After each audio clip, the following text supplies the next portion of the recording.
Kumusta? Mabuti!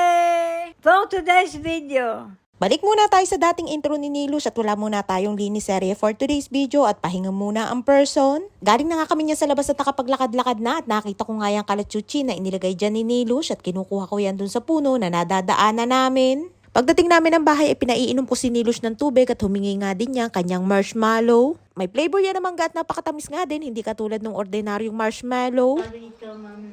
Seder, ani gamliton. Ay nga't pinapakain ako ni Nilush at sabi sa akin ay tikman ko din daw. Mahilig nga si Nilush sa matatamis pero kontrolado ko naman ang pagbibigay sa kanya. Nakita ko nga yan nung naglinis ako ng drawer at kinuha ko at sabi ko kay Nilush ay lalagyan namin ng susi ng bahay. Mayroon din akong ganun dati na kulay red naman na bigay ng kanyang kapatid na panganay. Yafe.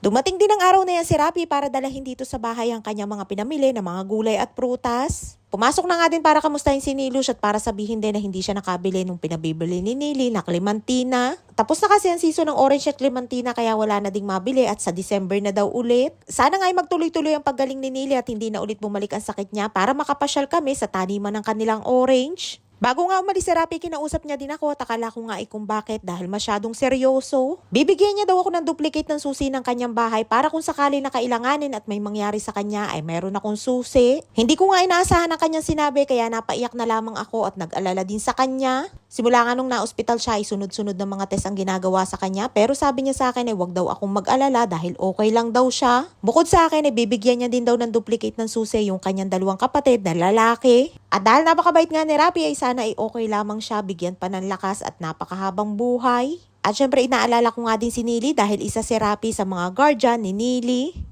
Siguro kaya binigyan din ako ni Rapi ng susi ng bahay niya ay dahil kami ni Nili yung mas malapit sa bahay niya. At kung sakali nga naman na sumama yung kanyang pakaramdam ay mabilis namin siyang mapupuntahan. Mahirap nga din ang walang kasama sa bahay lalo na at maedad na nga din si Rapi at simula nga nung namatay ang kanyang asawa ay hindi na din siya ulit nag-asawa. At ayaw din naman ni Rapi na may kasama sa bahay at dahil malakas pa naman siya ay ayaw niya din ng caregiver.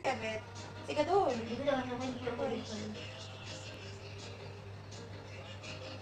Ini, kasi. Dako.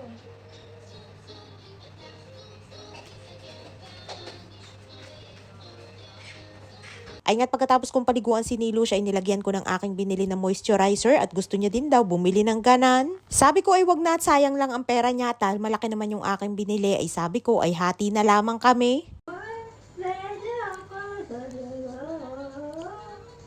Nagpabili nga din ako kay Rapi ng kamote at magluluto tayo ng lumpiang sariwa for today's video. Hindi naman ako expert sa pagluluto kaya kung ano yung paraan ang nalalaman ko ayun ang ginagawa ko. Ipinrito ko muna yung tokwa bago ko iginisa yung sibuyas at bawang at binatira pa akong konting chicken sa rep kaya hiniwa ko na din at inilagay. Hapon na ngayon pero tanghalian ko pa lamang yan at ang hirap nga laging mag-isip kung ano ang pwedeng kainin. Sa mga pagkain nga ay mas hilig ko yung mga pagkain na meriendahin kaysa sa ulam at kanin. Kaya kung hindi kumain ng kanin ng ilang araw yun nga lamang ay sa hilig ko sa matatamis at carbs kaya tumataba ako. Yung laging nasa isip mo nga na magdadayet ka na pero hirap na maumpisahan lalo na kapag may naisip ka na gusto mong kainin.